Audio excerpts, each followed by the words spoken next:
10 line में अपनी बात बताऊंगा। आप सभी अपने हैं हमारे, ये कोई हमारा भाषण नहीं है। हम तो कुछ और लिख के आए थे, लेकिन यहाँ आने के बाद में जब हमने आपको देखा इतनी बड़ी संख्या में, आप सबका अनिवर्सरी उत्साह देखा, तो मेरे अंदर एक भावना ऐसी जगी कि हम विजय के बहुत नजदीक हैं, बहुत विजय के करीब हैं, और जल्दी से जल्दी आपको शुभ वार्ता मिलेगी। मैं आपको बताता हूँ, हम लोग सोचते हैं कि मोदी सरकार क्रूर है, हमारे काम नहीं कर रही है, लेकिन एक बात यह भी सत्य है कि मोदी सरकार में डिसीजन 1 घंटे के अंदर होता है, 1 दिन के अंदर होता है। आपने देखा होगा यूपीएस का मामला, जो ओल्ड पेंशन स्कीम का मामला था, तो माननीय प्रधानमंत्री जी ने 1 दिन के अंदर सुलझा दिया। कमांडर साहब के मित्र हैं, हमारे मित्र हैं शिव गोपाल जी शर्मा मिश्रा। शिव गोपाल जी मिश्रा बहुत बड़े व्यक्ति हैं, भारतवर्ष में एक अकेले व्यक्ति हैं जो रेलवे मेन्स एसोसिएशन के जनरल सेक्रेटरी हैं, और जो एक समिति होती है, डिटेल में हम नहीं जाएंगे, उसके भी सचिव हैं। जो स्टाफ की कमेटी होती है, जो परामर्शदात्री समिति है, उसके भी सचिव हैं। 1 दिन पहले उनको फोन आया कि आप अपने कोर कमेटी के सदस्यों को लेकर मेरे पास में आइए कल सुबह 10 बजे। उन्होंने पूछा कल क्या है, तो उन्होंने कहा कल हम आपको स्वागत देने वाले हैं, आपका काम करने वाले हैं। और दूसरे दिन शिव गोपाल जी मिश्रा जी हमारी बात हुई 10 बजे सुबह। हमने उनसे पूछा कि मिश्रा जी क्या हुआ, तो उन्होंने कहा कि आप सबके पुण्य और प्रताप से हम जीतने वाले हैं, आप हमारी यूपीएस की पेंशन की मांग मंजूर होने वाली है। इसी प्रकार से मुझे तो पूरा विश्वास है कि निश्चित रूप से माननीय प्रधानमंत्री हमारा काम करेंगे। और देखिए, आज इस पवित्र स्थल से ये जो संदेश जा रहा है, क्या संदेश है, यहाँ से 2-4 संदेश माननीय हमारे जो राष्ट्रीय अध्यक्ष वो आपको देने के लिए आए हैं। क्या उद्देश्य है? पहला उद्देश्य है कि आपने उत्तर प्रदेश के भाइयों ने जो 31 तारीख का जो जंतर मंतर का जो धरना आंदोलन था, उसको आपने सफल बनाया है, इसलिए आप सबके प्रति हम कृतज्ञता व्यक्त करने आए। पहला है, नंबर 2, आप सभी प्रतिभाशाली भाई हैं। हमारे माननीय तिवारी जी ने कहा कि हमें संख्या पर बढ़ानी पड़ेगी।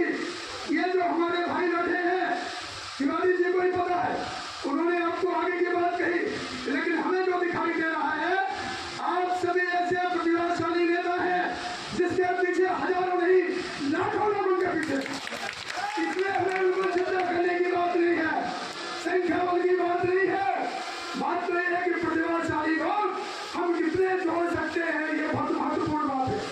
तीसरी बात, आप में से ऐसे कौन से प्रतिभाशाली हीरे हैं जो संगठन को आगे बढ़ा सकते हैं, ऊंचा उठा सकते हैं, उन हीरों को ढूंढ निकालने के लिए भी हमारे उनको हम ढूंढा हमने निकाला है, एक बड़ी लिस्ट हमने निकाली है। ऐसे कौन से नेता हैं, उनको भी हम ढूंढने के लिए आए हैं और आपको ये संदेश देने के लिए आए हैं। ध्यान सुनिए, हमको ये संदेश आज की सभा के माध्यम से योगी जी की सरकार को देना है कि हमारा काम करवाइए तो हम सहयोग करेंगे, और नहीं करवाया तो विधानसभा के 10 उपचुनाव है, आपको पता है उत्तर प्रदेश में है, इसलिए माननीय कमांडर साहब उत्तर प्रदेश में आए हैं कि 10 के 10 विधानसभा चुनाव में अगर आपको हमारा सहयोग चाहिए तो हमारा काम करवाइए। और कौन संदेश देने वाले हैं आपको, तो क्या संदेश है? आपने चिंता मत कीजिए कि महाराष्ट्र में इलेक्शन होने वाले हैं, आचार संहिता लक्ष्य भी है, आचार संहिता से आपके काम का कोई संबंध नहीं है। ध्यान सुनो हमारी बात को, उसका कोई संबंध नहीं है। हमारा काम माननीय प्रधानमंत्री जी कैबिनेट की मीटिंग लेके भी ले सकते हैं, उसका निर्णय ले सकते हैं। सेंट्रल बोर्ड ऑफ ट्रस्टी की मीटिंग का वो देखो, उसमें भी उसका निर्णय लिया जा सकता है, लेकिन जो है सरकार उसकी पहल करे और उसी के लिए एक बड़ा जन आंदोलन करिए या बड़ी करुणा भरी पुकार करिए या उसको आक्रोश करिए, वो हमें आप व्यक्त करने के लिए आए हैं। इस पवित्र भूमि से वो संदेश योगी जी के पास में जाए, इनका काम करवाइए, तभी आपको सहयोग मिलेगा, अन्यथा आपको पता उसका उत्तर आपके पास में हम पैसे नहीं देंगे, इस बात को ध्यान रखिए। आप 2 दिन दिए और आपको स्पष्ट कर दें कि हमारा काम अभी तक क्यों नहीं हुआ। ध्यान सुनिए, सबसे मूल कारण ये था कि जितने भी श्रमिक संगठन हैं ये अलग अलग डिमांड कर रहे थे, सरकार के पास में अलग अलग डिमांड कर रहे थे। कोई कह रहा था हमें 3000 रुपये दे दीजिए, कोई कह रहा था 5000 रुपये दे दीजिए, कोई कह रहा था हमें 9000 रुपये प्लस दिए दीजिए, उससे कम हम देंगे नहीं। और माननीय कमांडर साहब ने कहा कि हमें 7,500 रुपये दिए चाहिए, क्योंकि ये राशि हमारा जो फंड है, जो जमा पूंजी है, उसके ब्याज से 5,700 रुपये दिए जा सकते हैं। और 7.5 का जो फर्क है वो थोड़ा सा आप पूंजी में से ले लीजिए। और डीए का जो विषय है, डीए की राशि भारत सरकार वित्त मंत्री जी दे दें, जिससे हमारा काम हो जाए। और इसीलिए योजना बनाई गई कमांडर साहब के नेतृत्व में, और माननीय वित्त मंत्री महोदय से माननीय कमांडर साहब मिलकर आए। उन्होंने कहा है कि ये जो बात आपने कही है ये बिल्कुल सही है, आपका काम होना ही चाहिए। जब माननीय कमांडर साहब मिले तो उन्होंने सीधा कहा कि जिन लोगों का सरकार के पास में कोई कंट्रीब्यूशन नहीं है, उनके 3000 रुपये सरकार देती है, उनको पेंशन के रूप में देती है। आपने तो पूरे जीवन भर कंट्रीब्यूशन दिया है, आपको तो अच्छे पेंशन मिलने ही चाहिए। ये सभी चीजें पॉजिटिव है। संघर्ष ही हमारा चरम सीमा पे है, और संघर्ष की इसी कड़ी में आज उत्तर प्रदेश सरकार पे उसके ऊपर हमारा दबाव बने और हमारी मांगों में हमें सहयोग करें और मोदी जी से हमारी मांगे तुरंत मंजूर करवाएं। इसीलिए आज की ये सभा है। और एक और बात आपको बता दें, आपके यहाँ 3 बड़े नेता हैं। कौन कौन है? माननीय योगी जी। गोरखपुर के भाइयों से हम यहाँ प्रार्थना करने आए हैं कि बैठा सत्याग्रह गोरखपुर में कीजिए, बैठा सत्याग्रह कीजिए गोरखपुर में, बैठ जाइए। वहाँ क्या होगा? आपकी मांगे तुरंत पूरी हो जाएंगी। एक सत्याग्रह परामर्श नहीं किया जाए, माननीय प्रधानमंत्री जी के कार्यालय के सामने एक सत्याग्रह वहां शुरू किया जाए, एक सत्याग्रह राजनाथ सिंह के ऑफिस के सामने हो लखनऊ में। ये 3 आंदोलन आपसे आपको करवाने हैं, उसको भी सभा में मंजूरी दी जाए और जल्दी करवाने हैं। महाराष्ट्र के इलेक्शन के पहले 2-3 दिन के अंदर ये सब अंदर लोग 5 लोग बैठा सत्याग्रह बैठ जाइए और बाकी सब लोग सहयोग करें। तो ये बैठने की कोई आवश्यकता नहीं है। लोग कहते हैं कि एक चना का भाग खुलेगा, लेकिन एक चना भगवती की आंख फोड़ देता है। ध्यान से इसलिए आपको तैयार रहिए। माननीय तिवारी सर से और बाकी जो आपकी टीम है उनसे निवेदन करेंगे कि 3 आंदोलन करवाइए और विजय आपकी सुनिश्चित है, निश्चित है, इसमें कोई बिल्कुल शंका नहीं है। महाराष्ट्र के भाई दिन रात काम में लगे हुए हैं, गुजरात के भाई दिन रात काम में लगे हुए हैं।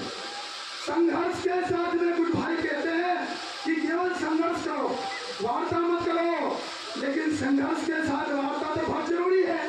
युद्ध भी होता है तो वार्ता होती रहती है, संघर्ष शुरू रहता है। तो संघर्ष के साथ में हमारी कमांडर साहब की नेतृत्व में वार्ता भी शुरू है। ईंट से ईंट बजा देंगे, इसका अर्थ क्या हो गया? इसका अर्थ हो गया कि पार्टी के आगे के रास्ते बंद, हमें अपना रास्ता भी खोल के रखना है। क्यों? कि हमारे पास में जो सेना है वो हमारे वृद्ध भाई हैं, जिन्होंने अपनी जिसको हम कहते हैं गर्दन कमांडर साहब के कंधे पर रखी हुई है। उसके संरक्षण की जवाबदारी भी हमारी है, उसके संरक्षण की जवाबदारी भी कमांडर साहब की है। और एक और आपको बताता है अंदर की बात कि इसी मोदी सरकार से हमको काम करवाना है। जब तस्वीर के मामले में हम आपका समर्थन करते हैं। इनसे जितनी बड़ी पार्टी है उनके जनरल सेक्रेटरी का पत्र कमांडर साहब के नाम से, कमांडर साहब 7.5 की मांग को हम आपका समर्थन करते हैं। हिंद मजदूर संघ कितनी बड़ी पार्टी, कितनी बड़ी यूनियन, 7,500 यूनियन जिनसे कनेक्टेड है। हरविंद सिंह सिद्धू जी कमांडर साहब को आशीर्वाद देते हैं, सहयोग करते हैं और कहते हैं कमांडर साहब आप ही ऐसे व्यक्ति हैं जो प्रधानमंत्री जी से अपनी मांगों को पूरी करवा सकते हैं। हमारे अंदर वो ताकत नहीं है, मैं आपको सच बता रहा हूँ इस बात को। इसलिए आप बिल्कुल मत चिंता कीजिए। संगठन ने आपको क्या दिया, आपको इतना ऊंचा उठाया। ये जो हमारा संगठन है, ये ध्यान सुनिए, ये जो है ऐसा संगठन है, ये पतन निवारण भी कर रहा है। आपका पतन ना हो, अच्छे रास्ते में चले, आपको नेतृत्व मिले, यदि संगठन का पीड़ा और पतन निवारण दोनों काम माननीय कमांडर साहब के नेतृत्व में चल रहे। आप बिल्कुल सबको ध्यान रखिए। और आपने इस शांति से सिद्ध कर दिया है कि आदमी कभी बूढ़ा नहीं होता है, घोड़ा और बूढ़ा, घोड़ा और घोड़ा और आदमी ये कभी बूढ़ा नहीं होता है, ये हरदम जवान रहता है। हम जीतेंगे, जीतेंगे और धन्यवाद नहीं। आप बिल्कुल चिंता मत कीजिए, आवश्यकता पड़ी तो हम अपनी जान दे देंगे, लेकिन आपका काम करवा के रहेंगे। आपको संघर्ष में धकेला नहीं जाएगा, आपको संघर्ष में धकेला नहीं जाएगा। आपने जिन लोगों को जवाबदारी दी है वो आपके लिए संघर्ष करेंगे और आपको विजयश्री प्राप्त करवा देंगे। ये हमारा संकल्प आज यहीं से पूछता है, उसका संघर्ष यहीं से होता है। और हमारी मनोकामनाएं, हमारी कामनाएं, हमारा पवित्र कार्य निश्चित रूप से जो है जल्दी से जल्दी पूरा होगा। इसी बातों के साथ में एक और बात, खींचलो राम ने तो धनुष्यवानी तुम, खींचलो राम ने तो धनुष्यवानी तुम, आज निर्भय करो दृष्टि संसार को, गुण सकते पड़े मौन स्तंभ तो हुए ज्ञान साहस करे, खींचलो राम ने तो धनुष्यवानी तुम, धनुष्यवान को खिलाड़ी से खींच लीजिए। और दो गाने लगाएंगे, हमारे सभा के हम आपके आगे बढ़ो, हमारे लोग सभा के बढ़ो। आपने मुझसे कह दिया हम आपके साथ हैं, लेकिन आपको चल के भी दिखाना है। कहाँ चल के दिखाना है? बनारस में चल के दिखाना है, गोरखपुर में चल के दिखाना है और लखनऊ में चल के दिखाना है। आप कहेंगे भैया राजनाथ सिंह से साथ में कौन जो है उनसे पंगा लेगा?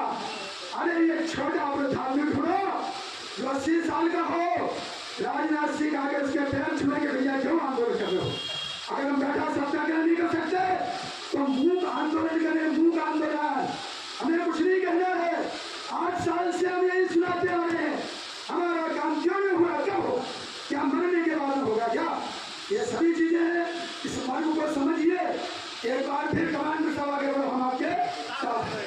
कमांडर साहब आगे बढ़ो, कमांडर साहब आगे बढ़ो, उत्तर प्रदेश की आगे बढ़ो, प्रयागराज की आगे बढ़ो। और इसके साथ ही एक नारा और हमारा EPS 95 आंदोलन सफल हो, सफल हो, सफल हो।